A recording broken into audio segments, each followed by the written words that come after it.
What's up, guys and girls? It's good to see you today on the Speakensee Show. I ask you to like, subscribe, and click that notification button so when I get information out, you can get information in. Thank you all very much. I've missed you too. I have been getting a lot of comments lately. Where you at, Speak? Where you at? Well, I had to take a break after that RRF fiasco where Congress and the Senate, well, Congress went ahead with it. The Senate wouldn't push it through because those Republicans are really enjoying this. They're really enjoying this economic crisis that we have in America. Because why? Well, it will put them in the Senate. It'll give them the lead in the Senate and in Congress. So of course they're going to enjoy it. Of course they're going to take advantage of it. And of course they're not going to pass RRF or expand these programs to add new taxes, which is a positive in one way, because we got to accentuate the positive and eliminate the negative. So what they're eliminating is more taxation. We can see that they don't want to tax. Okay, well, we get that as small businesses. We hate taxes. And before we go any further in this, can somebody say, hey, we still want our 10K? Yeah.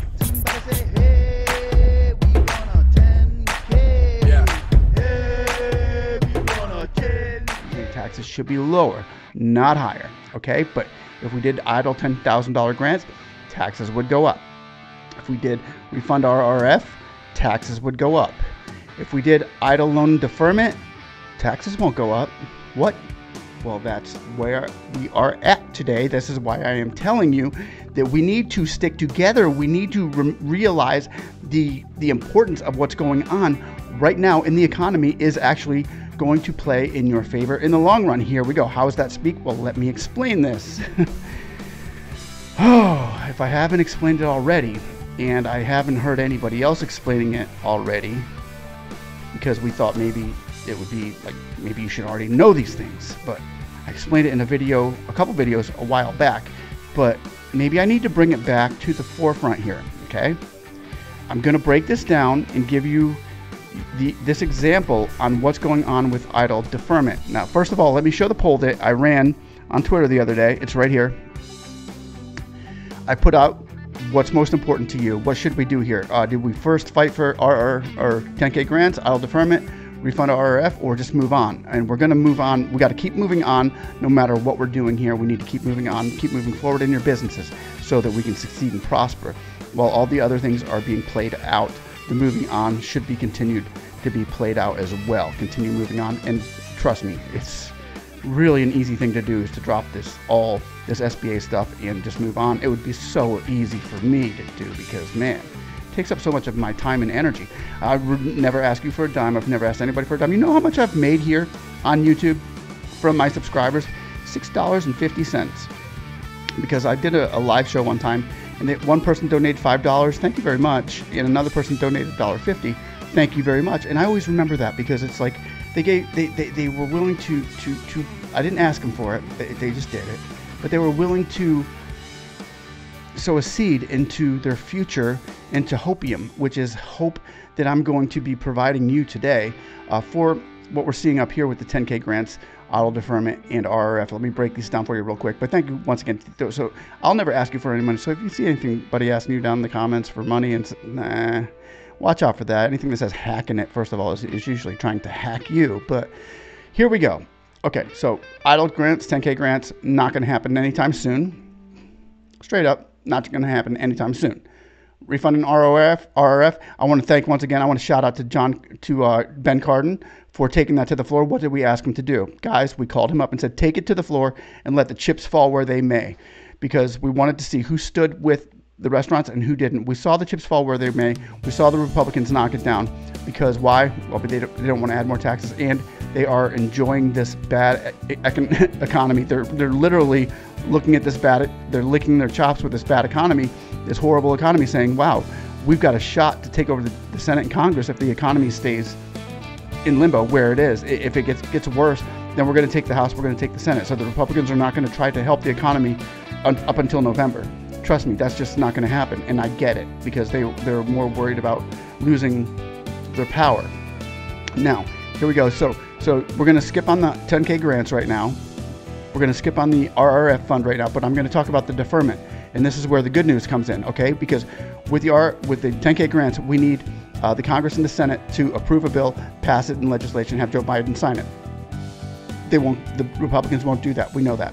With the RRF fund, we saw that happen. The Republicans won't do that. Now we know that. With the deferment, it's not up to them. Once again, it's not up to them. It's up to Isabel Guzman. She has the authority to defer these loans. Now, here's the deal with if she defers these loans, she's going to have to answer to in the hearing. Ben Cardin will take her side. Ben Cardin will protect her in the hearings, so she can go ahead and do that. And Ben Cardin's actually going to push for this because so would Nydia Velázquez in the hearings, and the Republicans, of course, would pound on her, but that's okay. That's their job. So here's where we stand with the deferment coming up. I believe it's November that it kicks in again, maybe for October for some of you who got in very early on this thing. But if to kick it out for another 6 months, which was probably what we'd see, maybe 12. Nydia Velázquez can go ahead and take her authority and use that authority to do that, to move that forward. And that would benefit them because if she does that, remember, there's no taxation. This taxation is not in the loans. The government is not taxing people for the trillions of dollars that they gave out in loans, unless it was PPP that was forgiven.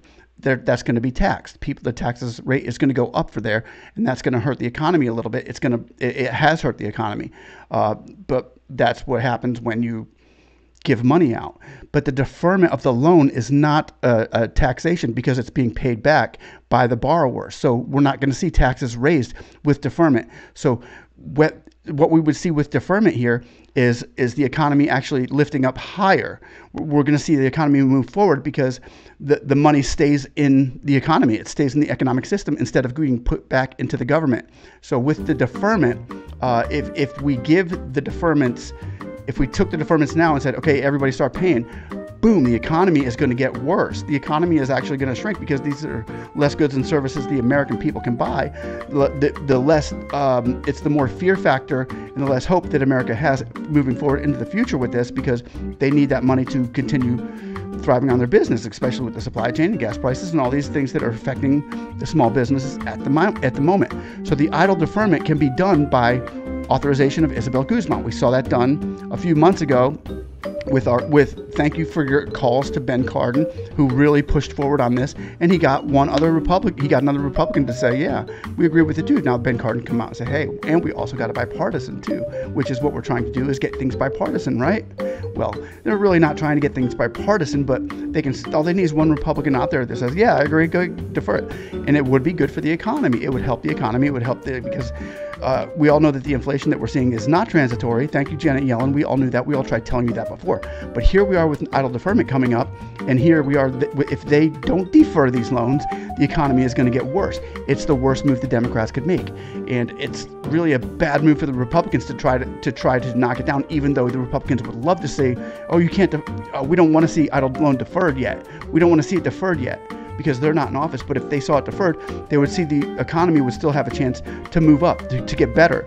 But if they don't defer, if the Republicans, or if the Republicans say, no, we're not going to do it, the Democrats screw it, doesn't matter. It's not up to you. It's not your authority. The authority is Isabel Guzman's, which is where we are at right now, which is very, very hopeful for you, and the Eidl deferment, which we're looking to get for another year at least, because we would love to see these loans forgiven. At least a portion of them would be great.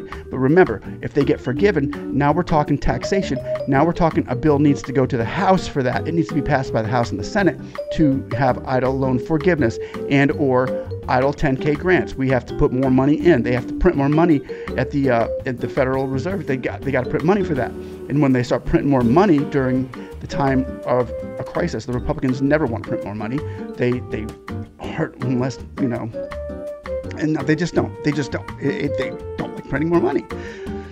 So we need to take into consideration right now that our goal right now, and we can't just sit back and say, well, they need to do that because that's the way that would be the right thing. If we had done that, people, we'd all be stuck right now. The economy would be even worse, and the small businesses that we've seen leave right now would be a much higher percentage. The small businesses that have gone out of business would be much, much higher if this Eidl loan was not deferred. Look, man, it's not over. We're still in the fire with the economy. We're still in the stove trying to get that, open that door to say, hey, give us some fresh air here. So the Eidl loan deferment, as far as that goes, we need to be contacting Ben Cardin. We need to be contacting your Democrat state congressman, your local congressman in your district. You can go to congress.gov for that and type in your area, and your congressmen and your senators will come up. you need to hit the Democrats on this, because the Democrats will be the ones that Isabel Guzman's office will come in and say, oh, hey, yeah, okay, I'll make sure I get that to her. The Republicans call in who have a really bad rapport with Guzman. Their staff members aren't going to be here throwing these messages out. Here, they're calling on behalf of Rand Paul. Rand Paul's office called, and they want. It doesn't work that way. You gotta get these bees with honey. So we just need to continue to move forward in this and have a nice. This is hopium for you all, for the deferment to be extended for a year or two when the economy gets better. Then we can continue talking about forgiveness for these and getting our $10,000 grants, which we all would love to see, and we would all love to have that promise afforded to us as it was to those that have already received it. So this is the video that I just would like to share, because I would like you all to once again try to help out here. Once again, a shout out to my boy Jason McElhone, who has been exclusively helpful in all this. He's encouraging. You can find him at trysmallbiz.com. Now, there's others out there who will give you information, and as we fight for it, they chew off our information, the good news, and then they go for the clickbait on that. But we're not here for clickbait. We're here to do the right thing for small businesses. But if clickbait comes, hey, we got more subscribers, more comments, follow me on Twitter, yay, okay, great. But if not, that's fine too. But the more we have in this, the more we are in a unit and put together, the more collective bargaining we can move forward with. And that's how this all operates, through collective bargaining. We have to make our points out, and we can bargain with them as far as the deferment goes and as far as the forgiveness goes, because we are reasonable small business people. So once again, hope is here for you with that, and hopefully this gives you all enough courage and faith to move forward and continue operating in your businesses as well. So with this reality check that we've just brought forward, and I've brought it down to the simplicity of what's going on, hopefully this gives you a little bit more faith and encouragement to move forward with your businesses, knowing that things are in the background going forward that will increase and help motivate your business to move forward in the future. And I'm giving you the practicality of it all right here on this video. So like, subscribe, and thanks for watching. And somebody say, hey, we need that deferment, and we still want our 10K. Somebody give it to me. Somebody give it to me. Somebody. Yeah. Somebody say, hey, we want our 10K. Yeah. Hey, we want our 10K. Yeah. Hey, we want our 10K. Yeah. Hey, we want our 10K. Give it to me.